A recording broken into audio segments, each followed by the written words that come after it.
In the gray light of dawn, I woke to the sound of voices in the kitchen. Mom was serving coffee to the volunteers who had brought donuts and Danish pastries and sticky buns. The whole house smelled like sugar, but I had no appetite for any of it. Mom gave me a cup of hot chocolate. "Drink it," she said. "It's cold outside. Take some donuts or something." She was pale, her eyes red and puffy from crying, and she was smoking. A woman from the realtor's office told her to go back to bed. She looked terrible. But Mom insisted she was fine. "We're going to find Erica today," she said. To please Mom, I took a donut and went outside. The police were talking to a bunch of people I didn't know, telling them what was expected of them. Form lines, walk an arm's length apart, examine every inch of ground. If you see anything that might be connected with Erica, stop and call a policeman. Do not move it, do not touch it, leave it in situ and wait for policemen. I edged towards the woods. No one noticed me go. I had a crazy idea I could find Erica myself, be a hero, make up for leaving the doll and all that it had led to. In the clearing where I'd last seen my sister, a crow perched in the dead tree. He cocked his head at me, called, and flew away. I sat down on the log and tried to think about where Erica might have gone.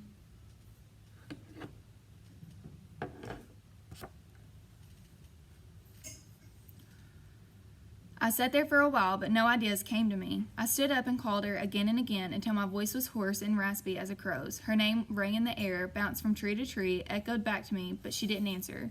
Nor did she come, running out of the woods, her red curls in a tangle, her parka muddy, breathless, cold, hungry, elated to see me. Daniel, her rescuer. "You won't find her that way." I spun around, startled to see Brody standing a few feet away. He wore a raggedy fringed suede jacket that looked as if it had belonged to his mother. His bony knees stuck out of holes in his jeans, and his hair straggled all over his face. "What are you doing here?" I asked. "My dad's in the search party, so I thought I'd come along over and see what's going on. I heard you calling your sister's name. I doubt she'll hear you, no matter how hard you yell." "She might hear me. Nobody knows how far away she is. She could be trying to find her way home right now. She could have fallen into a hole or something." He edged closer to me, shuffling through leaves as he came. "Listen," he said in a low voice, "there's stuff about this place you don't know, stuff nobody's told you, mainly because you're such a stuck-up snob."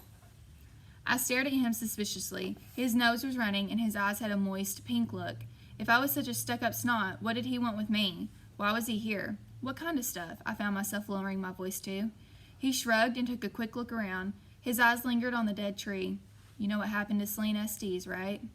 "You tell me about her. Remember, on the bus, the first day I came to school?" Brody was almost whispering now. He kept looking at the dead tree. "Well, folks are saying your sister's been took, just like Celine was, and you won't ever see her again." Took. There was that word again. How had Erica picked it up? "Don't be so stupid, Brody. Celine disappeared more than 50 years ago. Whoever took her is dead by now, and so is Celine." "Maybe," Brody said. "Maybe not." "Next you'll be telling me Bloody Bones took her." "Nah, old Auntie's got her. Ask anybody in Woodville. They'll tell you." "Old Auntie lived a long time ago," I said. "She's definitely dead, if she even existed, which I doubt." Brody shook his head. "She lives way back in the woods up on Brewster's Hill. Every now and then somebody sees her at night, walking along the highway collecting dead things. Her and Bloody Bones. That's what they eat. Roadkill." "I don't believe you." "You want me to take you to her cabin?" Brody asked, his eyes still boring into mine. "That's where everyone thinks she kept Celine. Maybe that's where your sister's at." "I know where it is. I've been there with Dad and Erica. It's an old, falling-down ruin. Nobody lives in it." "In the daytime, yeah. But at night, it looks like it used to." "That's crazy," I said. "I'm going up there," he said. "You can come if you'd like. Or not. Makes no matter to me what you do." He turned and started walking away. I followed him. The fringe on his jacket blew in the wind. The little beads sewed to it rattled and bumped together. "What do you mean at night it's like it used to be?" I asked him. "I mean," he said slowly, without bothering to look at me, "that it looks like it did when old Auntie was alive." "You just told me she's alive. Now you're saying she's dead?"